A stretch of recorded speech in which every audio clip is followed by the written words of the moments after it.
Hey guys, how's it going? So I'm super excited today. We've got a bunch of different BMWs here and some off screen as well. And we are doing a suspension demo and test and comparison day. So we've got everything from, your stock M Sport suspension to, Bilstein coilovers, Öhlins, as well as a Cat Motorsports Stage 3 bespoke suspension done by Shake here. So we're going to go ahead and hop in these cars, drive each other's setups, and see, how they all feel and what epiphanies we might find from that.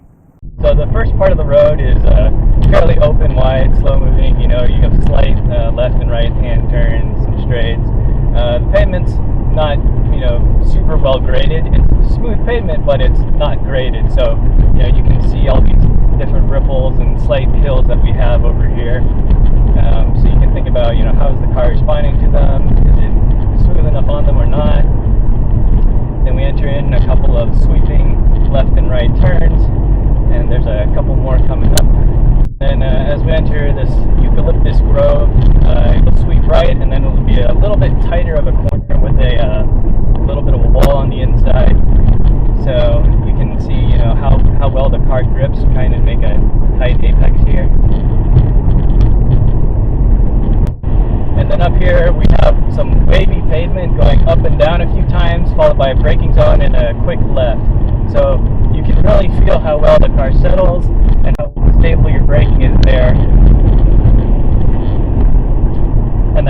And here's a hard bump right here. Right, I'm not going to hit full speed, but you can feel, is your car jumping on it, or are you getting really harsh and falling off of it? So you can test to see how that feels. We have a slightly increasing radius turn here, which will be increasing radius on the way back. And coming down here, we will have an increasing radius turn. You can use the pole as your braking zone, or this little divot on the right. So you can see how well the car grips here. Power out. And this stretch has a bunch of non-very well graded pavement, and then we have that right hand turn going up the hill, so the car will feel fairly unsettled here. And there's a bump on the inside. You can see how well the car handles that, and then we have some waviness coming up. So you can see how well the car settles and responds to all those features. And then coming here, we will have a right and a quick left. You'll feel the car want to drift out. Go ahead and let it drift. You guys can slow down for this cyclist. And we'll pass.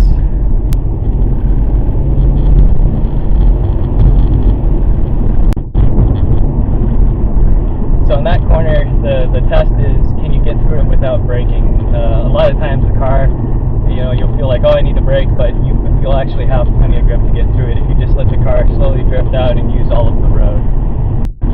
As we enter this area, we'll have a fairly stiff braking zone as soon as it straightens out, because we have this really hard right-hand turn.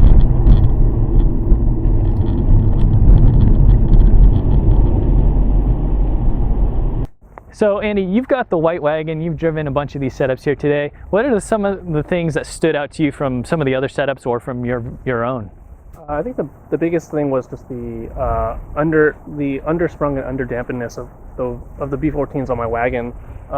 Just the overall rear of the car just felt a lot more violent, very choppy. It didn't react as well to all the different textures that we drove on this road.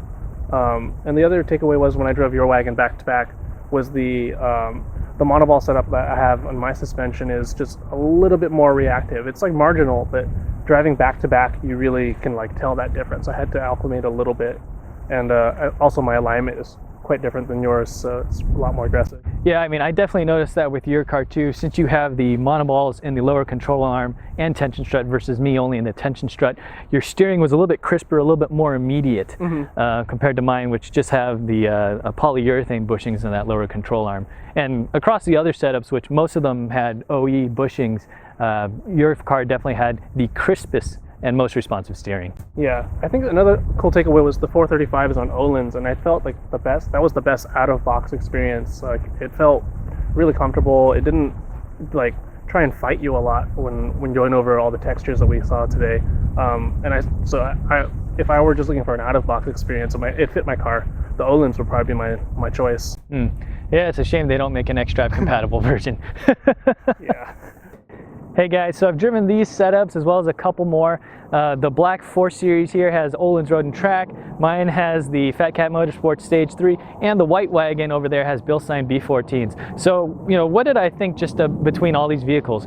Well, starting with the Öhlins, I think they actually make a really good kit. They're one of the few coilovers that actually has flat ride for this platform, about 3.5%, meaning the rear spring rate or rear ride frequency is higher than the front, which helps the car settle.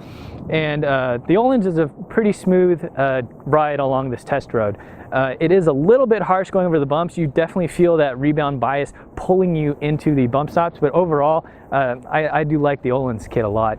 The Bilstein B14, as I've probably ranted before in a video, Bilstein, they use one part number for like the entire model range, and that's really apparent when you feel the rear end of the wagon. The spring rates are more for a lighter car like a regular F30, and it's really underdamped, as well as too low of a spring rate. So as I'm going over some of these like larger oscillations, you really just feel the rear just jumping around, and you can definitely get some air with the rear going over some of the bumps on the test road. So I think they could do a little bit better work there. Definitely need a higher spring rate. If you've got a B16, highly recommend swapping to a stronger spring rate on an F30 sedan or wagon. For the FCM Stage 3, I was really happy with how well it took those high-speed bumps. Like, instead of being a very sharp impulse, it felt like, you know, you cut that in half. So you still feel the bump a little bit, but it's not harsh and jarring as you would have expected. And the smoothness and grip that it allows is just incredible. Like, the main thing I noticed is if I'm mid-corner and I decide to add a little bit more steering, the car grips and it still pulls in. Something that, you know, I would not expect from a lot of these other suspensions. I do feel like maybe my low mid-speed compression might be a little bit high, as it wasn't quite as, you know, buttery smooth as I was expecting initially, but overall it's still a fantastic setup, and I'm really happy with the 240 pounds per inch front springs and 900 pounds per inch rear springs that I've chosen. How you guys doing? My name is Rome. This is my 335, and I came out here to try out all these F-Series, 3 Series suspension, so I can kind of figure out what I want to do with my car suspension-wise moving forward. The white one has Bilstein's B14, the blue one has the Fat Cat setup, and the black one has Öhlins. My first impression was I've driven the two wagons primarily today. The white one, I was instantly, you know, I'm coming from a stock suspension, going to a coilover setup. It felt natural that, you know, that's what I'm used to before my other cars. And it, you know, it responds well, took the high-speed bumps quite well. But then moving into the Fat Cat setup, it worked a lot better than the coilovers on its own. Even in that unknown, because, you know, there's always going to be an unknown, it still tracks straight. It's still tracking where I want it to go. Right. The optimization of how you set the spring, the shock to work together with the car, essentially, and the tires and whatever you set it up for. Yeah. You know, obviously it's on, like, you know, all seasons, I think, or it's on all season, but it drove so well. It just drove so well.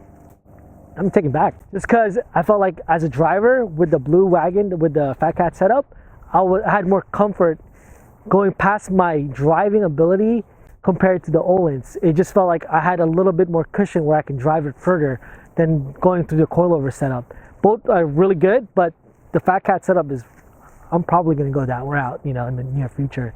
So out of all the setups we've had here today, stuff from H&R springs and regular M Sport suspension, Öhlins, Bilstein, Fat Cat Motorsports is probably the least well known out of all those, and that's because it is really a small business. It's a local bespoke shop, and you can check them out at their website at fatcatmotorsports.com. The owner, Sheikh, is a super helpful guy. I've been super happy with the level of support and help that he's provided me in helping me make the choices that I need to in order to pick the suspension that works for me. Probably one of the most valuable things that Fat Cat Motorsports and Shake offers is his Suspension Truth YouTube channel. So check that out if you have a chance. I've learned so much from it, and from that I've been able to build my own Excel calculators to calculate flat ride and other properties of my suspension. That's also helped me in choosing the components and spring rates that I have.